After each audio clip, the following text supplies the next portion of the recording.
when you're looking at divorce and outcomes, and men are like, oh, well, that's why I don't want to get married for fear of divorce. It really should be women that are saying they fear divorce because of the outcomes that occur after divorce. Because when you look at it statistically, men typically bounce back quicker after divorce financially, even when paying child support. Women typically, if you end up in a poverty, it increases their likelihood of them ending up in poverty after a divorce. I do want to quickly, because I was going to speak on a couple of things when it came to like meeting in the middle and trying to make sure we acknowledge Trev's feelings. Because in the last 2 days of 2025, I want to be a new woman, and I will care about men's feelings for the last 2 days in 2025. So real quick before I get to that, I do kind of want to touch on a little bit of something what Naomi said when she said that men lose more in divorces. That's not true. The person who typically get, especially when there's a child involved, maybe if there's no child, I can reason with you. But if there's a child involved, because the vast majority of children go to live with the mom, being the custodial parent impedes your ability to to gain wealth, like exponentially.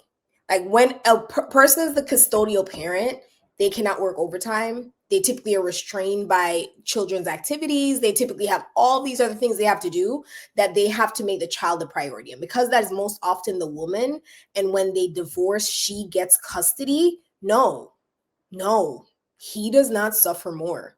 We live in capitalism. So that means we have to think about the financial constraints of things before we think about the emotional constraints.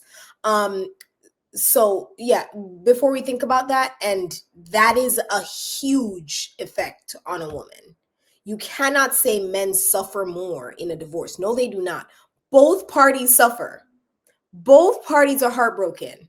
Oftentimes divorces end. There is no person who is at fault. There's simply a person who files. That does not mean the woman is at fault. No. Oftentimes, if she's going to file, that means he did something too. That's filled with heartbreak. And then you add in children that you have to now be full-time present for when you sever ties and you live separately. No, like what statistic tells you that men suffer more? So I'm just going to touch on that. And I do want to meet somewhere in the middle with you, Trev, because I do understand that divorce is hard on men. That's a real thing, right? Like, y'all just can't survive without us. We're so great. And you do need us, I know. So like when we leave, like it's tough. But like if I'm gonna be serious, like you are conditioned and socialized to not respect emotions because being logical is considered the masculine thing, i.e., the highest currency. Emotions is considered here when it comes to logical reasoning. And then somehow you now are committing your life to trying to be with an emotional being, according to y'all. Somebody who is emotional, right? And you don't understand why that doesn't work out. Because you claim you're this superior being I lead because I'm masculine, but you don't have the time or energy to acknowledge the emotions of a woman, the logical side of a woman, and also children who are highly intuitive beings. So you can't connect with your child because you're not emotional, and children are intuitive and emotional. You can't connect with a woman because she's emotional. You were told that's GAY, so you can't do that. And then you wonder why the marriage doesn't work out. That is fundamentally a flaw in the system of patriarchy that men have created that y'all have to recognize. That's the root cause of it. And if you want to solve the overall problem about men being so sad, you really need to like consider that. You know, I appreciate Pretty trying to attempt to be a decent person with 48 hours left in 2025. That just speaks to her brand. So, you know, shout out to you, you know, showing up with the buzzer shot at the last minute. Um, we're not gonna do that, right? I think what Trev said is extremely valuable. I'm glad we're having these conversations because ultimately we're trying to find results, right? This is a new regime. Men are at a place now to where we're trying to convey to the women of the world, according to Pretty, we can't live without you guys, but that's fair. That's her opinion. Miss Pearl seems to agree. Uh, so I think that people are starting to get back on track on seeing that life really only matters around relationships, that's the significant part of life. All things aside, we need each other, cool. But I do believe that there still is a divide because whether it's patriarchy, whether it's media, the entering into a relationship looks very different from the man's perspective as well as the female's perspective. So I don't know if it's accurate to say that we're incapable as men in order to arrive at knowing how to nurture a relationship. I believe that both parties do need to develop and grow in the current conditions that are relationships now, because there's things that men are dealing with now that they didn't have to deal with at one point. Mainly things outside of relationships, business structure, media, technology, so on and so forth.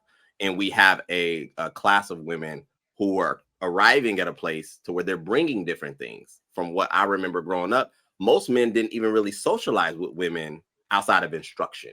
So this whole new, well, tell me how you feel is new for most men, in mass, right? And I think that, yeah, a response like Trev gave, maybe myself, maybe even mine, will be more consistent because one thing we are trying to do as developed men is speak to the pain and the discomfort that men are experiencing. To even create the divide that, well, if you're not rich, don't worry about it, is extremely dismissive and is extremely visceral in a lot of ways because we know that numerically most people are not rich. So that's almost a irrelevant talking point. The fact is that majority of things that are surrounded around relationships are on a normal basis, and there are men that are stuck in their process in the demise of a relationship, which is why I said earlier, I advocate that men start having more conversations and aligning with women who have something to lose. Because what I found to be interesting is that the way we talk about relationships and how they may fail and the financial weight will fall on us, you'll find that most women talk the same way when they have actually something to lose. When they're entering into a relationship where their 401k is up for grabs, or all the things that they work to achieve are now being subject to being, split down the middle. Or, gosh, I've watched women online talk about, how dare I have to pay a man to leave the relationship, which is sometimes what we're saying. If we're gonna divorce, I really think that the law should change. If I have to pay you alimony and we no longer going to be together in a marital state, then I should be able to have access to your body. I should be able to drop by whatever address you live at and still get a meal, get my clothes washed, and bust it down if I'm still paying for your lifestyle. And He's right. and I believe that would cause a different time. Ooh, What happened? What happened? What happened? What I I never hear you speak like that. You definitely threw him off with that one, Go True. ahead. I'm gonna tell you right now.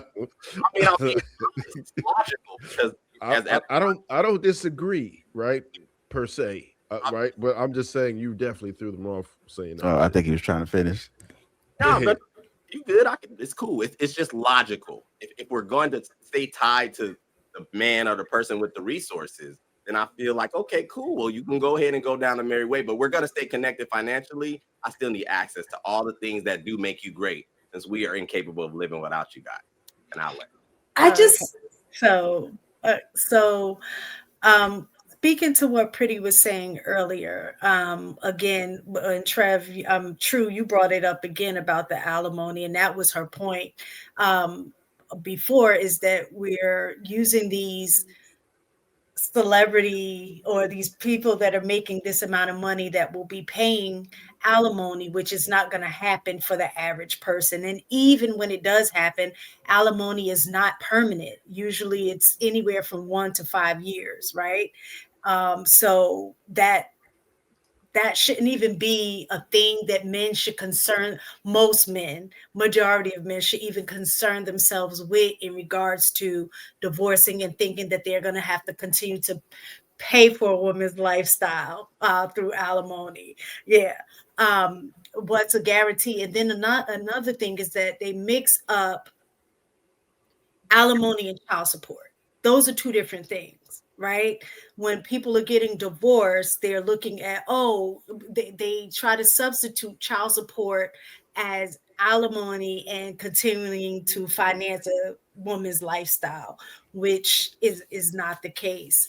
But just some of the statistics based on when you're looking at divorce and outcomes, and men are like, oh, well, that's why I don't want to get married for fear of divorce. It really should be women that are saying they fear divorce because of the outcomes that occur after divorce. Because when you look at it statistically, men typically bounce back quicker after divorce financially, even when paying child support. Women typically, if you end up in a like what you say poverty, they increases their likelihood of them ending up in poverty after a divorce. They in terms of childcare and career development, all of those things, it hinders women. The likelihood of them getting remarried, decreases after a divorce, whereas men are more likely to end up getting remarried and get remarried quicker after a divorce. So when we look at those things statistically speaking, it appears that it would make more sense for women to be afraid to get married. And a lot of times men try to say, oh, women are doing that because they're trying to get on a come up, like through a divorce. But again, the numbers don't lie. The numbers don't support that reasoning.